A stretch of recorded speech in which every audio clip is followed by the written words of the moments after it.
मध्य प्रदेश में चल रहे खाद्य संकट को लेकर आक्रोश अब विधानसभा से निकलकर सड़कों पर दिखाई देने लगा है। एक और शुक्रवार को विधानसभा में विपक्ष ने खाद की खाली बोरियां लेकर प्रदर्शन किया, वहीं दूसरी ओर खरगोन जिले में किसानों ने चित्तौड़गढ़ भुसावल नेशनल हाईवे पर चक्का जाम कर दिया। किसानों का कहना है कि यूरिया खाद की लगातार किल्लत से उनकी फसलें प्रभावित हो रही हैं, लेकिन प्रशासन की ओर से कोई ठोस समाधान नहीं निकल रहा। प्रदर्शन के दौरान बड़ी संख्या में किसान हाईवे पर बैठ गए और जमकर नारेबाजी की। बताया जा रहा है कि इस खरीफ सीजन में ये चौथी बार है जब किसानों को मजबूर होकर सड़क पर उतरना पड़ा है। चक्का जाम की सूचना मिलते ही पुलिस बल के साथ कृषि उप संचालक शिव सिंह राजपूत मौके पर पहुंचे। उन्होंने किसानों को खाद वितरण की प्रक्रिया और टोकन व्यवस्था को लेकर समझाइश दी, साथ ही जल्द पर्याप्त मात्रा में यूरिया खाद उपलब्ध कराने का आश्वासन दिया, जिसके बाद किसानों ने जाम समाप्त किया। इससे पहले भी खरगोन में कोतवाली थाने के अंतर्गत आने वाले बिस्टान रोड पर किसानों ने खाद की किल्लत को लेकर प्रदर्शन किया था। शुक्रवार को पुनः यूरिया की अनुपलब्धता को लेकर नाराज किसानों ने चित्तौड़गढ़ भुसावल राष्ट्रीय राजमार्ग पर ट्रैफिक को रोक दिया। ग्रामीण क्षेत्रों से आए किसानों ने बताया कि खाद की कमी के चलते बुवाई और अन्य कृषि कार्य ठप हो गए हैं। हालांकि प्रशासन की ओर से ये कहा गया है कि जल्द ही यूरिया खाद की आपूर्ति बढ़ाई जाएगी और किसानों को टोकन के माध्यम से व्यवस्थित ढंग से खाद वितरित की जाएगी। दूसरी तरफ अशोकनगर में लगातार बारिश के कारण 2 दिन तक बंद रहे यूरिया खाद वितरण के बाद शुक्रवार को जैसे ही वितरण शुरू हुआ, विदिशा रोड स्थित खाद गोदाम पर किसानों की भारी भीड़ जमा हो गई। वाहनों की अधिक संख्या के कारण सड़क पर जाम जैसी स्थिति बन गई। गेट खुलते ही पुरुषों के साथ साथ महिलाओं ने भी दौड़ लगा दी। सबसे पहले उन लोगों को खाद का वितरण किया गया जिनके पास पहले से टोकन थे। कुछ किसानों ने सड़क पर बैठकर चक्का जाम भी कर दिया। सूचना मिलने पर पुलिस और अधिकारी मौके पर पहुंचे और स्थिति को संभाला गया। सैकड़ों की संख्या में जमा हुए किसानों ने प्रशासन से आगामी दिनों में टोकन देने की मांग की ताकि वे अपने निर्धारित दिन पर यूरिया लेने आ सके। लगभग 4 घंटे से अधिक समय तक भीड़ भाड़ बनी रही। बाद में सभी को 12 अगस्त तक के टोकन वितरित कर दिए गए।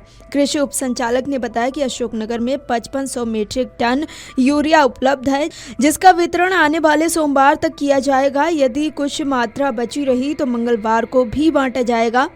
उन्होंने कहा कि इसके बाद अगली खेप आने पर ही किसानों को यूरिया मिलेगा। बता दें कि विधानसभा में खाद के मुद्दे को लेकर विपक्ष ने सरकार का विरोध किया।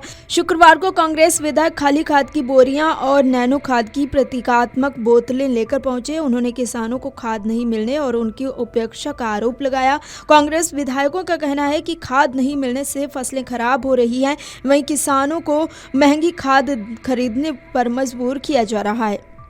नेता प्रतिपक्ष उमंग सिंघा ने कहा कि किसानों को ना तो डीएपी मिल रही है और न ही पर्याप्त यूरिया। इससे फसलें खराब हो रही हैं और किसान परेशान हैं, लेकिन सरकार आंखें मूंदे बैठी है। सिंघा ने आरोप लगाया कि सरकार किसानों को पारंपरिक खाद की जगह नैनो खाद देकर उनके साथ प्रयोग कर रही है, जिसका असर खेतों और फसलों पर स्पष्ट नजर आ रहा है। उन्होंने कहा कि मुख्यमंत्री विदेश यात्रा में व्यस्त हैं और प्रदेश का किसान खाद के लिए लंबी कतारों में खड़ा है। शिवराज सिंह चौहान केंद्र में कृषि मंत्री जरूर हैं, लेकिन प्रदेश को खाद का पर्याप्त आवंटन नहीं मिल रहा। विपक्ष ने सरकार से नैनो खाद के प्रभावों की जांच, पारदर्शी खाद वितरण और जल्द समाधान की मांग की है। सिंघा ने चेतावनी दी कि यदि समय रहते किसानों की समस्याओं का निराकरण नहीं किया गया तो आंदोलन और तेज किया जाएगा। विपक्ष के आरोपों पर कृषि मंत्री ऐदल सिंह कंसाना ने जवाब देते हुए कहा कि प्रदेश में खाद की कोई कमी नहीं है। उन्होंने कहा कि विपक्ष के आरोप निराधार है। किसान स्वेच्छा से नैनो खाद ले रहे हैं, इसे जबरन नहीं दिया जा रहा। सरकार खाद की उपलब्धता सुनिश्चित करने के लिए प्रतिबद्ध है। खाद्य एवं नागरिक आपूर्ति मंत्री गोविंद सिंह राजपूत ने भी प्रतिक्रिया दी है और कहा कि मध्य प्रदेश में कहीं भी खाद की किल्लत नहीं है। उन्होंने कांग्रेस पर आरोप लगाते हुए कहा कि वो बेवजह मुद्दे उछालने की आदत का शिकार हो गई है। जबकि पूर्व कृषि मंत्री एवं विधायक सचिन यादव ने कहा कि बीते 22 वर्षों में भाजपा सरकार खाद की वितरण प्रणाली सुधारने में विफल रही। हर सीजन में किसान खाद के लिए परेशान होते हैं और लाइनों में रात गुजारते हैं। उन्होंने आरोप लगाया कि कई स्थानों पर खाद मांगने पर किसानों पर एफआईआर दर्ज की जा रही है। Video desk अमरुजाला.com।